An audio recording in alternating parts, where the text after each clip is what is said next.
Important question है MCQ based जो भी हैं, किससे जुड़े हुए हैं? डिजास्टर से, डिजास्टर प्रबंधन से, यानी जो मैनेजमेंट है, और जो उनके बेसिक क्राइटेरिया की वैल्यू है। गुड मॉर्निंग सर, पीडीएफ कब लोड होगी रिवीजन कर सकें? भाई देखो, कॉम्पिटिटिव एग्जाम के लिए एमसीक्यू की पीडीएफ तो लगभग क्या आपको मिल जाएगी आज ही, जो इस वीडियो के अंदर होगी, इस नेक्स्ट वीडियो की भी होगी वो भी मिल जाएगी। और बाकी नोट्स कोई बच्चा तैयार कर रहा हो तो वो हमें शेयर जरूर करें, तो वो भी हम पीडीएफ सबको दे देंगे, ठीक है। तो हमारा आज का पहला क्वेश्चन है कि डिजास्टर शब्द की उत्पत्ति किससे हुई है? तो डिजास्टर शब्द की जो उत्पत्ति हुई है वो किस भाषा के शब्द से हुई है? ये हमने पहले पढ़ाया था कि जो डिजास्टर शब्द है वो हमारे पास सबसे पहले निकल कर आया था ग्रीक लैटिन भाषा से, फिर निकल कर आया था इटालियन यानी इटालिक भाषा से, और लास्ट में जो आज यूएनओ के तहत हम पढ़ते हैं वो हम पढ़ते हैं फ्रेंच भाषा से। यानी हमारे पास आज जो है वो कौन सी भाषा में है? फ्रेंच। और हमने बताया था डिस और प्लस एस्ट्रे, यानी डिस एस्टर। तो डिस एस्टर जो वर्ड है ये है डिजास्टर, तो यानी डिजास्ट्रे वर्ड से आया है डिजास्ट्रे। तो डिजास्ट्रे भी लिखा जाता है और यूं भी लिखा जाता है डिसास्ट्रे। तो डिसास्ट्रे वर्ड से निकल कर आया है जो कि किस भाषा का है? फ्रेंच लैंग्वेज का है, ठीक है। तो चलिए, यह था हमारा पहला क्राइटेरिया क्वेश्चन का। चलिए नेक्स्ट पे चलते हैं। नेक्स्ट क्या कहता है कि डिजास्टर शब्द किन दो शब्दों से मिलकर बना है?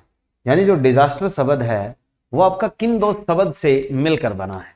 तो डिजास्टर शब्द की जो उत्पत्ति हुई उसके लिए क्या है? दो नॉमिनेशन लगते हैं, एक डिस और प्लस क्या है? आस्टर, ना डिस प्लस आस्त्रे। यानी जो फ्रेंच लैंग्वेज में जो वर्ड था वो कौन सा था? तो वो था आपके पास डिस प्लस आस्त्रे। या क्या था? 2 अस्तर ये नहीं है, 10 अस्तर बिल्कुल नहीं है, और क्या है? दुस प्लस आयस्टर ये भी नहीं है। तो हाँ, रिंचू जय माता दी। हाँ, तो हमारे पास क्या है? जो डिजास्टर शब्द आया है वो किस से निकल कर आया? आपका डिस प्लस आस्ट्रे, ठीक है। तो इस शब्द से मिलकर उत्पत्ति हुई है किसकी? डिजास्टर शब्द की। चलिए नेक्स्ट क्वेश्चन की ओर।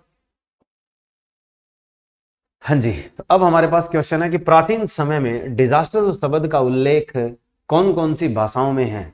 बहुत इंपॉर्टेंट क्वेश्चन है कि जो डिजास्टर शब्द का उल्लेख है वो कौन कौन सी भाषाओं में है। ये बीच के अंदर भी वैसे ही एक पीडीएफ का क्राइटेरिया आ गया है, क्वेश्चन मैच हो गया है, यहाँ पे ये काट दीजिए। अब क्या प्राचीन समय में जो डिजास्टर शब्द का उल्लेख कौन कौन सी भाषाओं में है? तो जो डिजास्टर शब्द है वो कौन कौन सी भाषाओं में है? ये क्वेश्चन मिसमैच है अभी, एक सेकंड आगे चलते हैं, नेक्स्ट क्वेश्चन पे लेते हैं इसको, क्योंकि ये तो हो चुका है, इसके साथ का है। ये है डिजास्टर शब्द भी कौन सी 2 भाषाओं से है? हाँ, ये है कि डिजास्टर शब्द का जो उल्लेख मिलता है वो कौन कौन सी भाषाओं में है। तो डिजास्टर पहले कौन कौन सी भाषाओं में आया था? तो डिजास्टर जो वर्ड है वो इटालियन भी था, वो फ्रेंच भी था, वो ग्रीक लैटिन भी था। तीनों भाषाओं में ये शब्द हमें देखने को मिला है, तो इसलिए हमारे पास क्राइटेरिया क्या होगा? यह सभी। तो एक मंदारिन लैंग्वेज पीछे आई थी, जर्मन आई थी। मंदारिन कौन सी होती है? आपकी चाइनीज लैंग्वेज को कहा जाता है, ठीक है। तो यानी इन तीनों के अंदर हमने क्या है पढ़ा है डिजास्टर को, कि डिजास्टर की परिभाषा क्या क्या है। अब बात आती है कि डिजास्टर शब्द में डिस का अर्थ क्या है? कि जो डिजास्टर शब्द है इसमें डिस जो शब्द है वो किसे दर्शाता है? यानी हम लोगों ने इस थ्योरी को अच्छे से पढ़ा है कि जो DIS है ये किसको रिप्रेजेंट करता है, और प्लस जो ASTER है, एस्टर वर्ड है, एस्ट्रे जो वर्ड आएगा पीछे वो किसको रिप्रेजेंट करेगा? तो डिस का मतलब क्या बताया था आपको? बैड। डिस का मतलब क्या बताया था आपको? बैड। बैड का मतलब क्या होता है? बुरा। तो हमारे पास जो डिस यानी बैड, बैड का मतलब क्या है? बुरा। यानी ऑप्शन में आपके पास क्या है? बहुत अच्छा, आपदाओं का प्रकार, बुरा या संभावित आपदा। तो ये आपके पास किसको नोटिफाई करती है? बुरा को नोटिफाई करती है, यानी बैड वर्ड को क्या करती है? नोटिफाई। एस्टर का मतलब क्या था? नक्षत्र। हाँ, वेरी गुड। एस्टर का जो मतलब था वो हमने क्या बताया था? नक्षत्र बताया था, या हमने बताया था आपको क्या? सितारा, या हमने क्या बताया था? एक तारा। जो पहले के जमाने में लोगों द्वारा कोई भी आपदा आती थी तो उसके लिए किसको जिम्मेवार ठहराया जाता था? किसी तारे को या किसी ग्रह को या किसी नक्षत्र को इस बुरे प्रभाव या इस बुरी आपदा के लिए। चलिए अब बात आती है डिजास्टर शब्द में अस्तर का अर्थ क्या है। अभी बताया है मैंने आपको कि डिस प्लस एस्टर, तो यानी डिस प्लस एस्टर में जो एस्टर का अर्थ है वो क्या होगा, यानी पीछे वाले सुफिक्स वर्ड का मीनिंग क्या है? बुरा तारा है, भविष्य बताने वाला तारा है यानी which tells about the future, यानी या नक्षत्र है या तारा मीन है। तो देखो बुरा तारा तो पूरे शब्द का अर्थ होता है, ये हो नहीं सकता। ठीक है, दूसरी चीज क्या है, आपके पास भविष्य बताने वाले तारे का मतलब ही यहां बिल्कुल नहीं है। और तारा मीन क्या होती है? ये एक मछली है, ये एक तरह से मत्स्य मानी जाती है जो अवास्तविक है। तारा जो मीन है ये आपकी मत्स्य है, लेकिन कैसी है? अवास्तविक है। यह एक जंतु है और ये आपका एक समुद्री जंतु है। यानी समुद्री जंतु कौन से वर्ग का है? ये आपके पास इकाइनोडर्मेटा है, स्टारफिश कहते हैं इसको। ये एक तरह से इकाइनोडर्मेटा एक जंतु है जिसे हम स्टारफिश कहते हैं, जो कि मछली नहीं है। सिर्फ यहाँ पे एक वर्ड मिलता है हमें, क्या? नक्षत्र। नक्षत्र का मतलब क्या है? स्टार। ठीक है, चलिए अब नेक्स्ट की ओर चलते हैं। हाँ, तो ये बताइए डिजास्टर शब्द में डिस और प्लस अस्तर का अर्थ क्या है? कि जो डिजास्टर वर्ड पूरा बना है इसमें दो शब्द है, डिस प्लस क्या है? अस्तर। दोनों को मिला के क्या बनता है? कि प्रभावी तारा है, टूटता हुआ तारा है, एक बुरा नक्षत्र है, एक लाल तारा है। यानी इसमें कंफ्यूजिंग पॉइंट इसी तरीके से मिल सकते हैं आपको। तो डिजास्टर शब्द में जो डिस जमा एस्टर का अर्थ बनता है वो प्रभावी तारा होगा? तो नहीं, प्रभावी तारा हो नहीं सकता, क्योंकि डिस का मतलब हमारे पास किससे संबंधित है? बुरा। डिस का मतलब क्या बताया आपको? बुरा। और प्लस एस्ट्रे, जो एस्टर वर्ड है, इसका मतलब आपको तारा और या क्या याद रखना है? नक्षत्र। तो यानी दोनों को मिला के क्या बनता है? बुरा नक्षत्र। यानी टूटता हुआ तारा वैसे भी हमारे पास इस क्राइटेरिया में नहीं है, उसके अलावा एक लाल तारा भी नहीं है। तो हमारे पास ऑप्शन क्या है? केवल और एक केवल एक बुरा नक्षत्र। यह मीनिंग होता है किसका? कंप्लीट डिजास्टर वर्ड का। चलिए नेक्स्ट क्वेश्चन की ओर बढ़ते हैं। आपदा के लिए निम्न में से कौन सा कथन सत्य है? कि जो डिजास्टर आएगी उसके लिए इसमें से कौन सी एक स्टेटमेंट होगी जो आपकी वेल एक्यूरेट मानी जाएगी? यानी ऐसी घटना जिससे सामाजिक, आर्थिक, पर्यावरण क्षति होती है, एक ऐसी घटना जिससे पौधों में वृद्धि होती है, या ऐसी परिघटना जिससे उन्नति हो, या आपके पास ये सभी। तो देखो आपको पता है कि पौधों में वृद्धि का कोई क्राइटेरिया नहीं होता। आपदा में, आपदा जब आती है तो पौधे बेचारे सारे उखड़ जाते हैं। यानी आपदा के कारण जब पौधे उखड़ जाएंगे, मर जाएंगे, तो वृद्धि का कोई चांस नहीं है। ये आपके पास ऐसी कोई परिघटना नहीं है जो आपको ग्रोथ दे। इसका मतलब ये सभी भी कट गया, बचा क्या आपके पास? सिर्फ पहला। यानी ये एक ऐसी परिघटना होगी जिससे सामाजिक, आर्थिक और पर्यावरणीय क्षति होती ही होती है। ठीक है, हाँ, गुड मॉर्निंग रेखा। चलिए अब बढ़ते हैं हम नेक्स्ट क्वेश्चन की ओर। आइए, अंतरराष्ट्रीय आपदा प्रबंधन दिवस कब मनाया जाता है? बताइए शाबाश। कि जो आपदा प्रबंधन दिवस है वो कब मनाया जाता है? तो आपदा प्रबंधन दिवस आपका 13 अक्टूबर को मनाया जाता है। जी क्लास रुक रुक कर चल रही है, रुक रुक कर नहीं चलेगी। आप नेट की प्रॉब्लम हो सकती है आपके यहाँ, क्योंकि नेट कई बार ऐसे ही चलता रहता है आगे पीछे, क्योंकि मौसम जब तब्दील होता है हमें पता होना चाहिए एनवायरनमेंट का, तो कम्युनिकेशन सिस्टम में भी दिक्कत आती है। चाहे कोई भी संचार का साधन हो, उसमें जो सन की रेडिएशन मैग्नेटिज्म इफेक्ट होता है वो जरूर पड़ता है। तो अब क्या है, मौसम इन हालातों में आपने देखा होगा पीछे खराब ही था, तो आगे क्या है, एक हफ्ता तक क्या हो सकता है, इस पे क्या है, हेर फेर होती रहेगी। अब अंतरराष्ट्रीय आपदा प्रबंधन दिवस कब मनाया जाता है? तो ये कब मनाया जाता है? 13 अक्टूबर को, यानी 13 अक्टूबर को इंटरनेशनल डिजास्टर मैनेजमेंट डे मनाया जाता है। ठीक है, चलिए आगे बढ़ते हैं। आगे बताइए, निम्नलिखित में किस संस्था ने आपदा को परिभाषित किया है? ये भी हमने थ्योरी में अच्छे से बताया है। Good morning. हाँ, तो ये हमने थ्योरी में अच्छे से बताया है रेनू, कि आपदा की परिभाषा सबसे पहले जो लेकर आया है वो कौन लेकर आया है? देखो, सबसे पहले जो लेकर आया था मैंने अच्छे से पहली क्लास में बताया था आपको। फिर उसके बाद पारिस्थितिकी के अनुसार, इकोलॉजी के अनुसार भी हमने परिभाषा पढ़ी थी।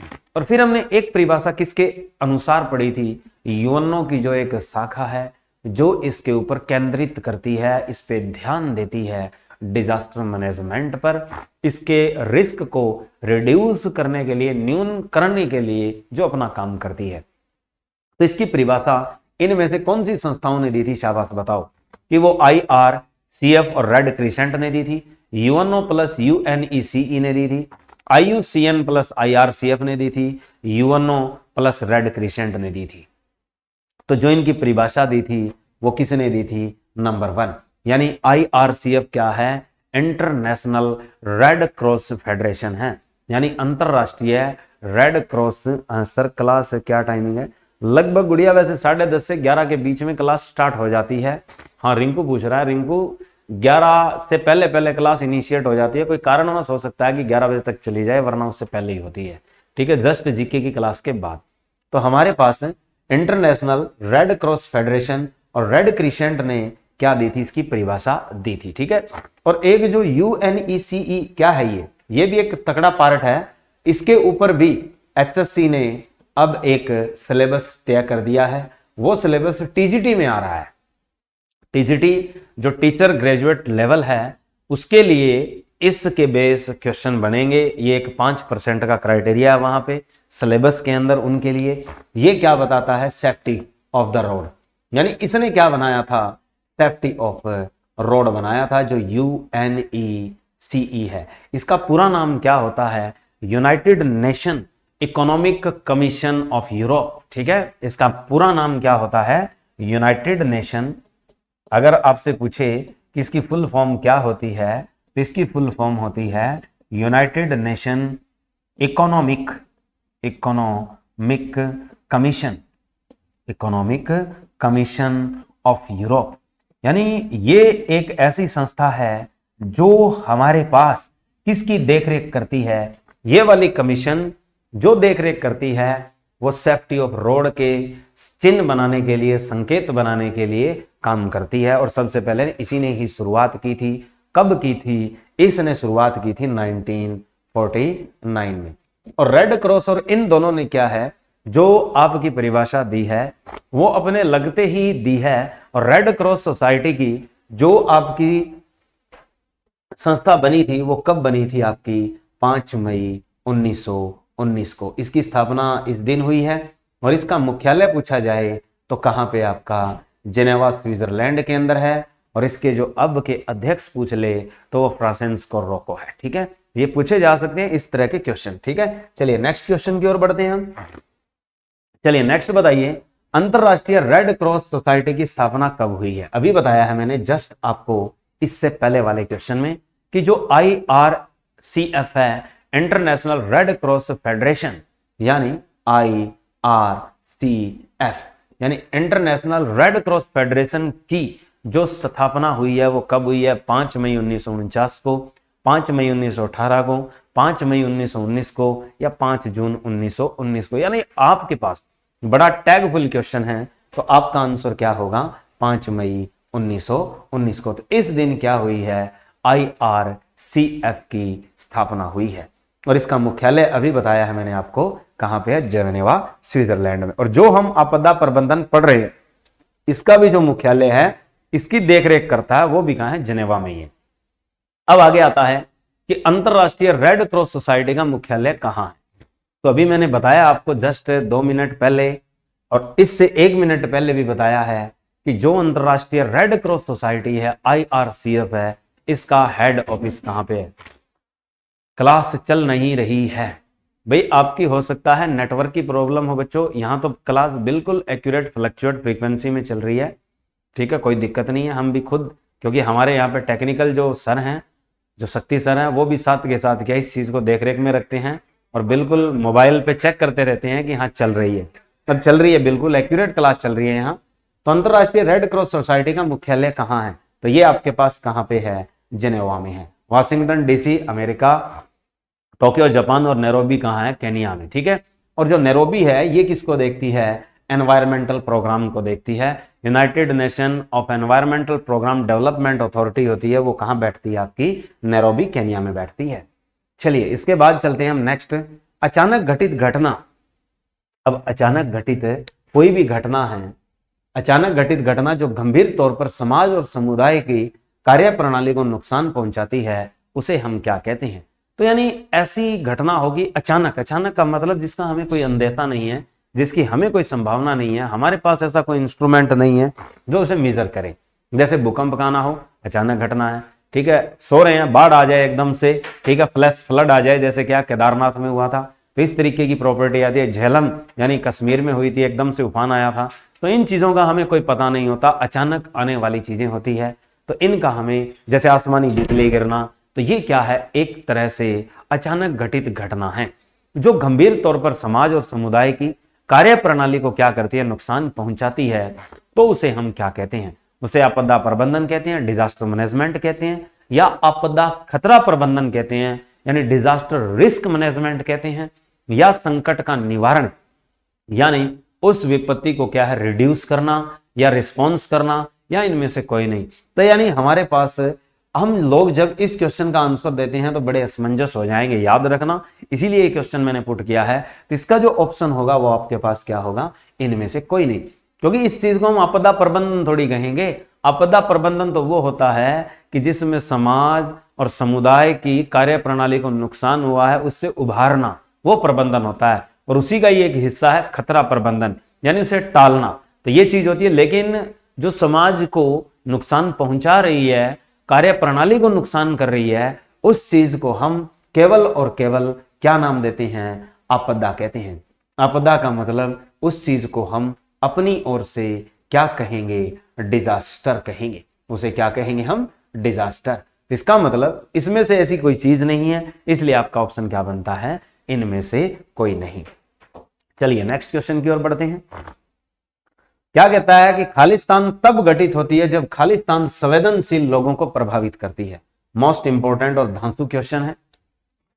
क्या आपके पास क्वेश्चन क्या टैग है कि खालिस्तान तब घटित होती है जब खालिस्तान संवेदनशील लोगों को प्रभावित करती है, यानी घटित क्या होती है?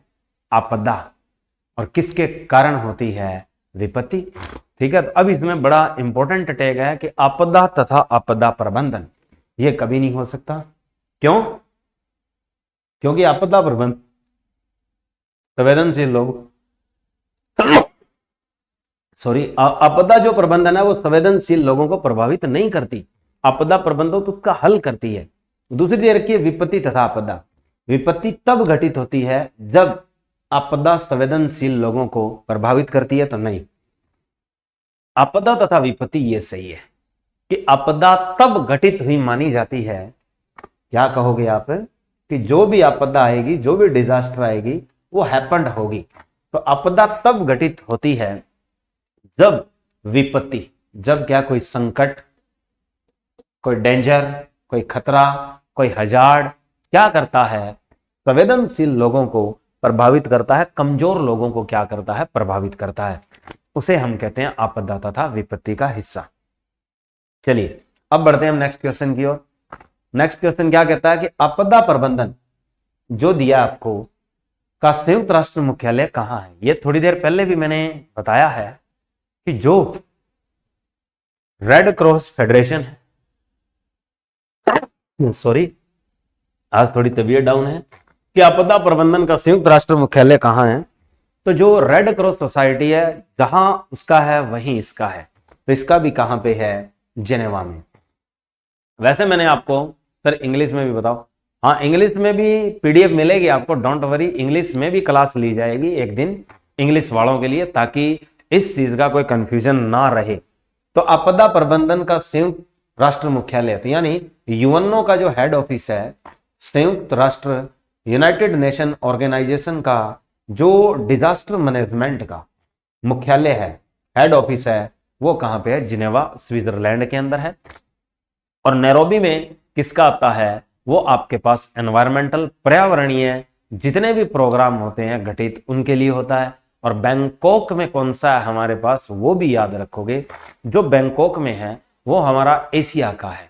एशिया पैसिफिक का जो डिजाइन आता है डिजास्टर मैनेजमेंट रीजनल का, वो कहाँ पे है? बैंकॉक में है। ये हमने बताया था, मैंने 5 रीजनल एरिया बताए थे, 5 रीजनल ऑफिस बताए थे डिजास्टर मैनेजमेंट के, कि जो अलग अलग हिस्से में अपना काम करते हैं।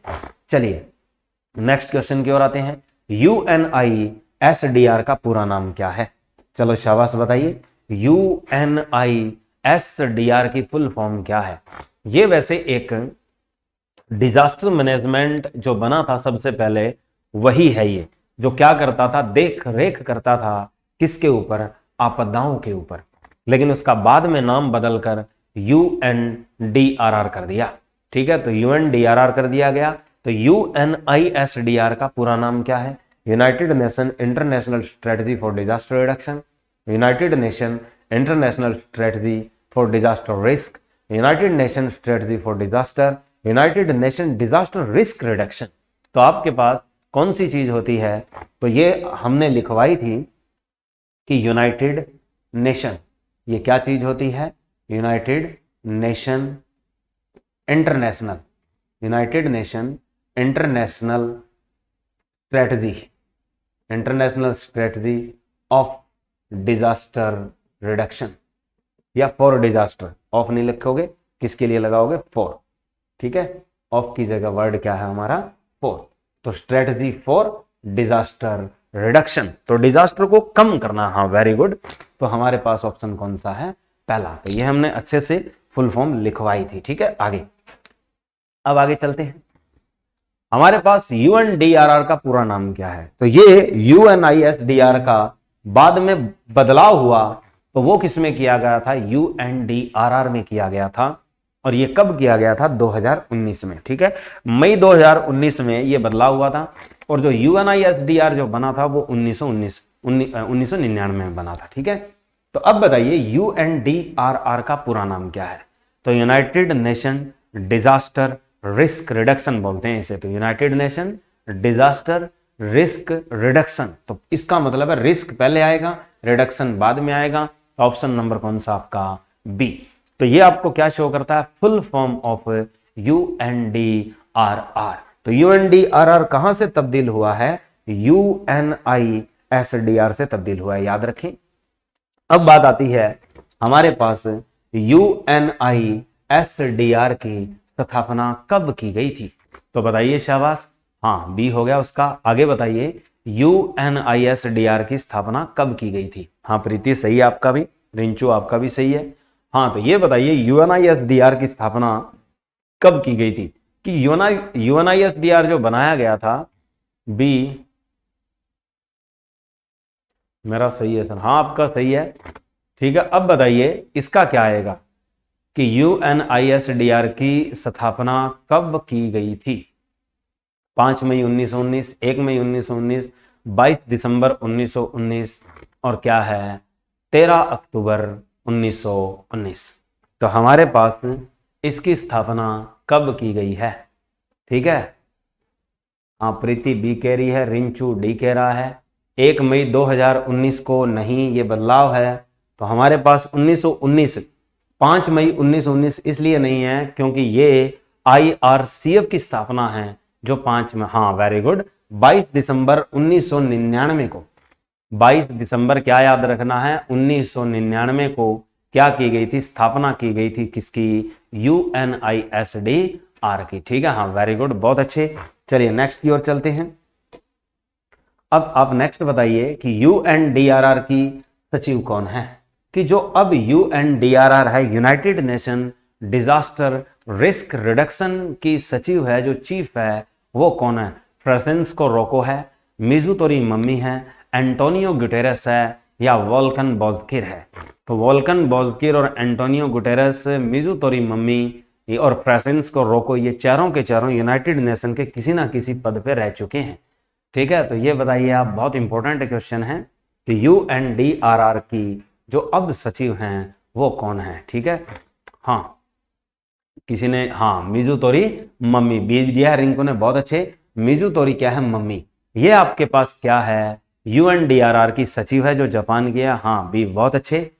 फ्रांसिस्को रोको ये किसके हैं? IRCF के हैं, यानी इंटरनेशनल रेड क्रॉस फेडरेशन के अध्यक्ष हैं ये।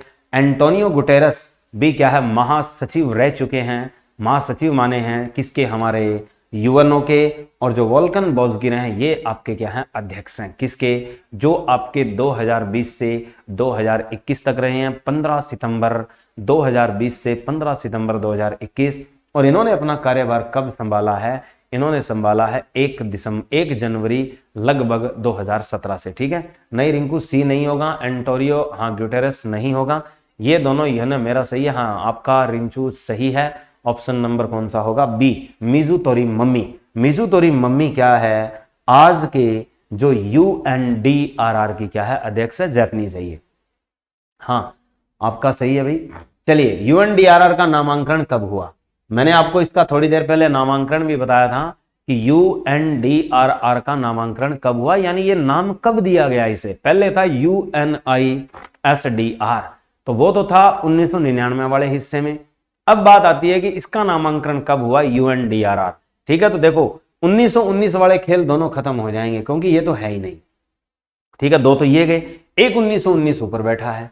ठीक है, तो मतलब 1919 वाला कोई खेल यहाँ पे नहीं होगा हमारा। तो ऑप्शन बचा सिर्फ एक, कौन सा, 2019। तो ऑप्शन कौन सा आपके पास, सी। तो यानी हमारे पास UNDRR जो ये नाम दिया गया नया, किसके द्वारा, यूएनओ के द्वारा, किसके लिए, डिजास्टर मैनेजमेंट के लिए, for all over the world to reduce their risks. ठीक है, हाँ तो 1 मई 2019 को ये क्या है हमारे पास, करेक्ट ऑप्शन है। चलिए नेक्स्ट क्वेश्चन की ओर बढ़ते हैं हम।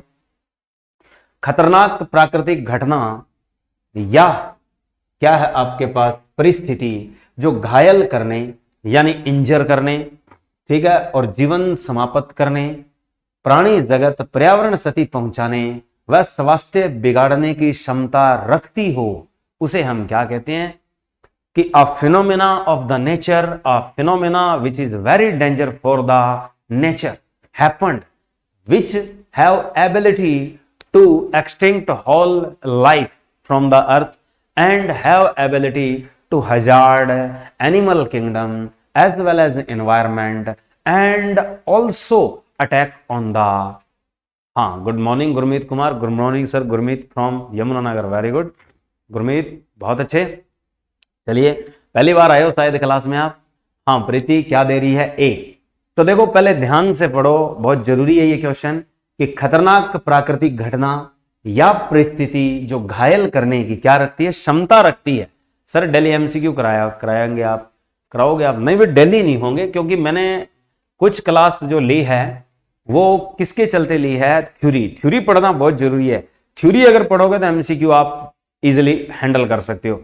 इसीलिए मैंने जो थ्योरी करवाई है आपको डीपली वे में करवाई है और 1 बाय 1 सीक्वेंस फॉर्म में करवाई है।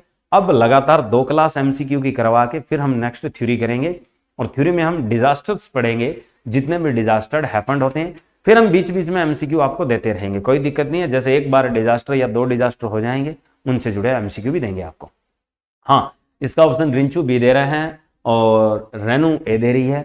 तो देखो समता रखती है, अभी कुछ किया नहीं है, ठीक है, मतलब समता है, उसके पास एबिलिटी है कि वो नुकसान पहुंचा सकती है, लेकिन पहुंचाया नहीं है, खराब नहीं किया है। तो इसलिए ऐसी चीज को हम सिर्फ क्या कहते हैं, विपत्ति कहते हैं। विपत्ति का मतलब सिर्फ हम उसे क्या कहेंगे, हजार्ड कहेंगे। ये आपके पास सिर्फ और सिर्फ एक तरह से क्या है, एक रिस्क है या आपके पास एक हजार्ड है, जो आने वाला एक संकट है, जो इन्हें बिगाड़ने की क्या रखता है, क्षमता रखता है। बिगाड़ दे तब उसे क्या कहोगे आप, आपदा कहोगे। कि यानी जब बिगाड़ देता है, पूरी तरह से उत्पाद हो जाता है, तब हम उसे क्या कह सकते हैं, आपदा। लेकिन समता रखती हो तब उसे हम क्या कहेंगे, सिर्फ हजार्ड या क्या कहेंगे, विपत्ति। विपत्ति का उत्पाद ही, यानी विपत्ति आई जिसके पास क्षमता थी, उसने बिगाड़ दिया, ठीक है, सब कुछ खत्म कर दिया, तब उसे नाम क्या दिया जाता है, आपदा, डिजास्टर दिया जाता है। ठीक है, आगे चलते हैं। विपत्ति का उत्पाद क्या कहलाता है, देखो अभी बताया है, व्हाट इज द रिजल्ट और एक्सट्रीमिटीज, यानी what is the result and extremities of hazard, यानी विपत्ति का उत्पाद क्या कहलाता है। तो विपत्ति का उत्पाद आपदा प्रबंधन कहलाता है, आपदा तीव्रता या सुभेद्यता। यानी आपदा प्रबंधन डिजास्टर मैनेजमेंट है, आपदा क्या है, डिजास्टर है, यानी ये डिजास्टर मैनेजमेंट है। ये आपके पास क्या है, डिजास्टर है। ये आपके पास क्या है, इंटेंसिटी है। ये आपके पास वल्नरेबिलिटी है। ठीक है, तो आपके पास कौन सा आएगा इसमें से, अब बताइए शाबाश, कि विपत्ति का उत्पाद क्या कहलाता है। विपत्ति का उत्पाद क्या कहलाता है, कि वो आपके पास आपदा प्रबंधन कहलाती है, आपदा कहलाती है, तीव्रता कहलाती है, या सुभेद्यता कहलाती है। वेरी गुड, बहुत अच्छे प्रीति। उसे हम क्या कहेंगे, ओनली एंड ओनली डिजास्टर। यानी जो विपत्ति का उत्पाद होगा, इसे उत्पाद का मतलब प्रोडक्ट नहीं बोलोगे आप, इसका मतलब ये होता है कि the extremities and result of hazard, या एक्सट्रीमिटीज और रिजल्ट जो होता है हैजार्ड का, वो क्या होता है, आपका डिजास्टर होता है। क्या होता है, डिजास्टर। चलिए नेक्स्ट क्वेश्चन की ओर। विपत्ति की चरम सीमा क्या होती है। तो देखो, इन दोनों क्वेश्चनों को एक साथ अटैक किया है मैंने, कि उत्पाद भी क्या होती है, यही चीज, और चरम सीमा एक्सट्रीमिटीज भी इसका यही आंसर है। ए आंसर सर नहीं, ए नहीं होगा, उसका आपदा प्रबंध आंसर नहीं होगा, सिर्फ आपदा होगी। आपदा प्रबंधन तो उसका हल है। ठीक है, हाँ वेरी गुड, गुड मॉर्निंग पूजा। अब बताइए विपत्ति की चरम सीमा क्या होती है, यानी एक्सट्रीमिटीज ऑफ द हैजार्ड, यानी सारी चीजें क्या है, आखिर में पहुंच जाती है। जब भूकंप आएगा और तकड़ा भूकंप आया तो उसका आखिरी पड़ाव क्या होता है, सिर्फ क्या है, लोगों को बौखलाहट पैदा करवाना, यानी लोगों के मकान गिराना, वहां पे त्राही त्राही करना, और वो क्या चीज बनती है आपके पास, ओनली एंड ओनली डिजास्टर। तो यानी वो क्या चीज होती है, फिर से डिजास्टर। तो विपत्ति का उत्पाद पूछे और विपत्ति की चरम सीमा पूछे तो वो एक ही चीज होती है, क्या आपके पास, आपदा। नहीं, चरम सीमा को हम सुभेद्यता नहीं कहते, सुभेद्यता उसका साथी होता है, कि अगर किसी जगह विपत्ति ज्यादा हो, विपत्ति की जो तीव्रता होती है, वल्नरेबिलिटी होती है। सुभेद्यता को कहते हैं हम असुरक्षा, कि जो हम लोग मकान बनाते हैं और वो हमारे मकान सही ना हो तो वो हमारे पास क्या होती है, असुरक्षा, उसे सुभेद्यता कहते हैं। जैसे क्या है, किसी जगह भूकंप बहुत ज्यादा आते हैं और उस जगह पर लोगों ने साधारण बिना इंजीनियरिंग टेक के मकान बना रखे हैं, तो इसका मतलब वो उन लोगों की क्या सुभेद्यता है, वल्नरेबिलिटी है, असुरक्षा है। तो वल्नरेबिलिटी का मतलब होता है असुरक्षा, कि जितनी ज्यादा असुरक्षा होगी विपत्ति उतनी ज्यादा होगी। लेकिन उसने कहा विपत्ति की चरम सीमा क्या है, तो वो सिर्फ क्या होती है, आपदा, यानी उसका उत्पाद पूछा है। इंग्लिश में बोलते हैं एक्सट्रीमिटीज। ठीक है, चलिए नेक्स्ट क्वेश्चन की ओर बढ़ते हैं। आपदा खतरा किसके गुणनफल के अनुक्रमानुपाती होता है। तो देखो, जिस हिसाब से हमने थ्योरी पढ़ी है उसी, सर 3 गलत हो गए मेरे भाई, इसीलिए तो क्या है, रिंचू आपने क्लास लगाई है पहले थ्योरी की, जिसने क्लास थ्योरी की लगाई है और थ्योरी सही पढ़ी है, नोट्स बनाए हैं, उनके लिए वेल इन द बेस्ट है, क्योंकि यहाँ दिक्कत नहीं आएगी। इस तरीके से अगर क्वेश्चन देता है कॉम्पिटिटिव एग्जाम में, क्योंकि ये एक ऐसा क्राइटेरिया है डिजास्टर मैनेजमेंट जिसके कम से कम 10 से 12 क्वेश्चन आने की आशंका रहेगी, याद रखना। ठीक है, तो आपदा, क्योंकि ये हिस्सा ईवीएस के साथ भी टैग होता है, तो आपदा खतरा किसके गुणनफल के अनुक्रमानुपाती होता है, विपत्ति तथा असुरक्षा, विपत्ति तथा क्षमता, भूकंप तथा बाढ़, अक्षमता तथा असुरक्षा। बताइए शाबाश, कि आपदा खतरा मैंने बताया था डिजास्टर रिस्क, एक फॉर्मूला दिया था मैंने आपको इस तरीके से, कि डिजास्टर रिस्क का फॉर्मूला बताया था मैंने आपको प्यारे बच्चों, वो क्या था। ठीक है, उसी के बेस ये चीज है। हाँ सर, मैं लाइव क्लास अटेंड नहीं कर पाती, मैं रिकॉर्ड क्लास लेती हूँ, मुझे प्रदीप सर से बात करनी है। कोई दिक्कत नहीं है, आप बात कर लेना प्रदीप सर से।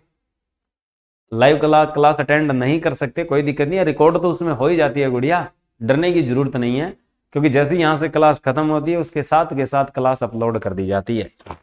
चलिए, आपदा खतरा किसके गुणनफल के अनुक्रमानुपाती होता है, means disaster risk is directly proportional to product of, यानी किसके डायरेक्टली होता है। मैंने आपको फॉर्मूला लिखवाया था यूं, कि ये होती है विपत्ति और गुणा क्या ली जाती है, सुभेद्यता या असुरक्षा, ऐसे लिखा था, सुभेद्यता, भेद्यता या असुरक्षा, 3 नाम जानते हैं हम इसके। और नीचे क्या लिखा होता आपके पास, क्षमता यानी कैपेसिटी, यानी ऊपर होती है आपकी हजार्ड, गुणा में होती है वल्नरेबिलिटी, और डिवाइडेड होती है कैपेसिटी, यानी जो चीज ऊपर गुणा में नजर आ रही है वो डायरेक्टली है। हाँ सर, इंग्लिश में क्वेश्चन भी साथ ही दिखा दो, हिंदी में मुश्किल हो रही है, कोई दिक्कत नहीं है, सर डिजास्टर मैनेजमेंट की बुक लेनी है, बुक की कोई जरूरत नहीं है, क्योंकि अगर बुक लोगे तो क्या आप अच्छे से पढ़ नहीं पाओगे। मैंने आपको कहा था छठी से लेके छठी 7वीं 8वीं की ईवीएस पढ़ें आप, ठीक है, एसएसटी पढ़ें, उसमें जो फिनोमेना दिया हुआ है आपदा से संबंधित, पर्यावरण से संबंधित, और 9वीं और 10वीं की क्या है एसएसटी, ठीक है। सोशल साइंस स्टडीज के अंदर आपको आपदा से जुड़ी हुई चीज मिलेगी, ठीक है। सर कैसे कांटेक्ट, नहीं है दिया हुआ कांटेक्ट, टेक्निकल टीम से आप बात कर लेना, ठीक है। हिंदी में मुश्किल हो रही है विकास, कोई दिक्कत नहीं है, साथ के साथ हम बता रहे हैं कि जो डिजास्टर रिस्क है उसकी प्रॉपर्टी डायरेक्टली प्रोपोर्शनल होती है किसके, प्रोडक्ट के। तो ये देखो प्रोडक्ट किसके लिए हमने हजार्ड, एच का मतलब होता है हजार्ड, हजार्ड इनटू वुल्नरेबिलिटी, वुल्नरेबिलिटी। तो हजार्ड एंड वुल्नरेबिलिटी की जो प्रोडक्ट होती है उसे हम क्या कहते हैं, directly proportional to disaster risk. तो ये डिजास्टर रिस्क के क्या होती है, डायरेक्टली होती है। तो ऑप्शन अपने पास कौन सा है, ये आता है अपने पास विपत्ति तथा क्षमता, क्षमता तथा क्या है असुरक्षा, विपत्ति तथा क्या है असुरक्षा। तो ये होती है हमारे पास विपत्ति तथा असुरक्षा, सुभेद्यता को ही असुरक्षा कहा जाता है, ठीक है। आगे और इनवर्सली पूछेगा तो किसके आएगा, कैपेसिटी के आएगा, याद रखें। आपदा खतरा किसके व्युत्क्रमानुपाती होता है, आगे ना बात कि यानी अपने पास जो डिजास्टर रिस्क है वो इनवर्सली प्रोपोर्शनल होता है, कि disaster risk is inversely proportional to capacity, किसके होता है, कैपेसिटी। अभी लिखवाया है मैंने फॉर्मूला, तो disaster risk is inversely proportional to capacity. तो यानी ये समता के हमेशा क्या होता है, व्युत्क्रमानुपाती। तो ऑप्शन आपके पास कौन सा आएगा, सी, ठीक है। ना तो विपत्ति तथा तीव्रता होती, ना ही बाढ़ होती, और ना ही भूकंप। एमसीक्यू सर इंग्लिश में भी करवाओ, हिंदी में समझ नहीं आ रहा भाई, साथ के साथ मैं इंग्लिश बोल रहा हूं, या तो शायद मेरी इंग्लिश में कमी है, इसका मतलब यही है, या फिर इंग्लिश लैंग्वेज खराब है। किन में से कौन प्राकृतिक आपदा नहीं है, कि which is not natural disaster. और यार इससे ज्यादा इंग्लिश क्या चाहिए, इतना अंग्रेज हमें बनना नहीं है, कि which is the not be natural disaster, कि इनमें से कौन सी नेचुरल डिजास्टर नहीं है, tsunami, flood, earthquake and terrorism. हमें यह दिया गया है कि सुनामी जो है वो आपकी क्या नेचुरल डिजास्टर नहीं है, फ्लड बाढ़ भूकंप क्या होती है आपके पास अर्थक्वेक, और आतंकवाद क्या है टेररिज्म, ठीक है। टेक्निकल टीम का नंबर बता दो सर, जो कोर्स में दिया गया है गुड़िया वही है, आप उस पर कांटेक्ट करें, ठीक है। कोर्स में लिखा हुआ है सामने कि जो आपने कोर्स लिया है उस पर टेक्निकल टीम का नंबर दिया गया है, ठीक है। हाँ बहुत अच्छे राजकिरण, इसका आंसर क्या आएगा, आतंकवाद, यानी जो टेररिज्म है, कि जो terrorism is not a type of natural disaster, यानी ये एक नेचुरल डिजास्टर है नहीं है। बहुत अच्छे, हाँ बहुत अच्छे प्रीति, ठीक है। चलिए नेक्स्ट क्वेश्चन की ओर बढ़ते हैं हम। नेक्स्ट क्वेश्चन क्या कहता है हमारा, कि भोपाल गैस त्रासदी किस प्रकार की आपदा थी, शाबाश बताइए, कि जो आपके पास भोपाल डिजास्टर हुई है वो किस तरह की हजार्ड थी, यानी भोपाल त्रासदी किस तरह की आपदा थी। हाँ पूजा कोई नहीं, वहां से आप कांटेक्ट कर लेना, मिल जाएगा आपको नंबर। चलिए बताइए शाबाश, कि वो एक प्राकृतिक मानव जनित या वायुमंडलीय थी, या इनमें से कोई नहीं। हाँ रिंकू रेनू बहुत अच्छे, हाँ पिछले का जवाब दिया होगा आपने। इसमें से बताइए कि जो आपकी भोपाल हजार्ड हुई है वो किस टाइप की डिजास्टर है, यानी Bhopal hazard is the which type of disaster. ये आपकी नेचुरल है कि आपकी प्राकृतिक है, या आपके पास मैन मेड है यानी मानव जनित है, मैन मेड है, या आपसे पूछा जाएगा कि इट इज एयर यानी एटमॉस्फेरिक है, कि वायुमंडलीय है ये, और उसके अलावा नन ऑफ दीज, इनमें से कोई नहीं। हाँ very good, B B B, हाँ बिंदिया, ठीक है बहुत अच्छे। हाँ इसका ऑप्शन क्या आएगा आपके पास, मानव जनित। तो अब ये भी बताएं कि भोपाल त्रासदी जो हुई थी उसमें रसायन कौन सा था, ये भी मैंने लिखवाया हुआ है। भोपाल त्रासदी किस नाम से मशहूर है, MIC, माइक। माइक का मतलब है त्रासदी जब लोग आएगी तो लोगों की चीख होती है, चीख का मतलब आवाज, और आवाज किस में बोलती है, दुनिया, माइक में, ठीक है। तो यानी हमारे पास भोपाल त्रासदी हुई है वो किस नाम से मशहूर है, मिथाइल आइसोसाइनेट से मशहूर है। और मिथाइल आइसोसाइनेट किस काम आता है, कीटनाशक दवा बनाने के काम आता है, इंसेक्टिसाइड बनाने के काम आता है। और किस कंपनी ने ये कीटनाशक बनानी यहाँ पे प्रारंभ की थी? ये हाँ सरिता बहुत अच्छे, यूनियन कार्बाइड। किसने शुरू की थी? ये यूनियन कार्बाइड ने शुरू की थी। और यूनियन कार्बाइड एक हिस्सा किस कंपनी का है? आपके पास डव का है। और ये कब हुई थी घटना? 1984 में। ठीक है, हाँ बहुत अच्छे। और MIC का पूरा नाम आपको बता ही दिया, मिथाइल आइसोसाइनेट। और इसका सूत्र अगर पूछे तो वो ये होता है C2H3NO। This is the chemical formula for MIC। बहुत अच्छे। चलिए नेक्स्ट क्वेश्चन की ओर बढ़ते हैं। इनमें से कौन मानव जनित आपदा नहीं है? यानी आपको यह बताना है कि कौन सी मैन मैड नहीं है, यानी मैन मैड डिजास्टर नहीं है, कि इनमें से कौन सी मैन मैड डिजास्टर नहीं है, not be the man mad disaster. तो इसमें से कौन सी ऐसी आपदा है जो मैन मैड नहीं है? बहुत अच्छे, हाँ रिंकू, सरिता, बिंदिया, बहुत अच्छे। चलिए ये बताइए, इनमें से कौन मानव जनित आपदा नहीं है, मैन मेड डिजास्टर नहीं है? सांप्रदायिक जो दंगा है, आतंकवाद है, रेल दुर्घटना है, या इनमें से कोई नहीं? शाबाश, इस क्वेश्चन का अच्छे से आंसर दीजिए, बहुत अच्छे। हमारे पास इसका आंसर क्या आना चाहिए?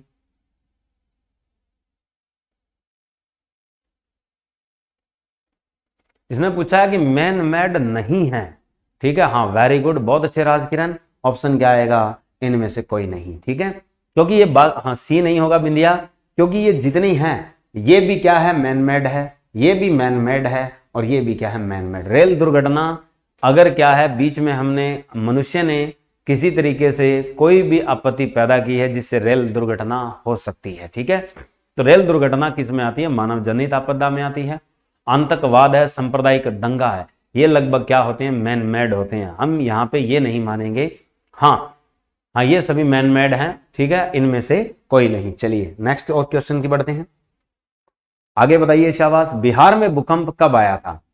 बिहार में जो भूकंप आया था, मैंने लास्ट सेशन में ये करवाया था कि जो इंडिया के अंदर होने वाले डिजास्टर्स हैं, यानी इंडियन डिजास्टर्स के नाम से मैंने एक लास्ट क्लास में एक सेक्शन लिया था पूरा, और उसमें बहुत सारी चीजें बताई थी कि जो बाढ़ का हिस्सा था, भूकंप का हिस्सा था, दो चीजें बताई थी, और एक सूखा।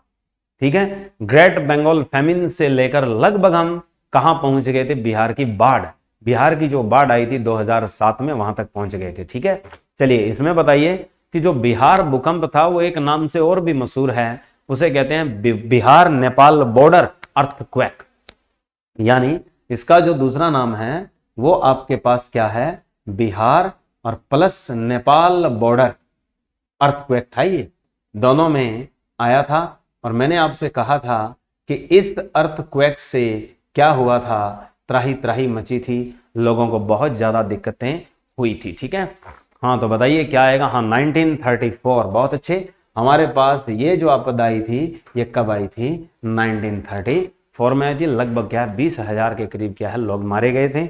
नदियों के क्या है? दो दो हिस्से हो गए, नदियों ने अपने रास्ते बदल लिए थे, और लोगों के लिए क्या है? अकाल जैसी स्थिति बन चुकी थी, पीने का पानी भी उपलब्ध नहीं था। ठीक है, तो ये थे प्यारे बच्चों आज के सेशन के MCQ। मिलते हैं इसी तरीके MCQ सेशन के साथ नेक्स्ट एपिसोड में। आज के लिए इतना ही प्यारे बच्चों, जय हिंद जय भारत।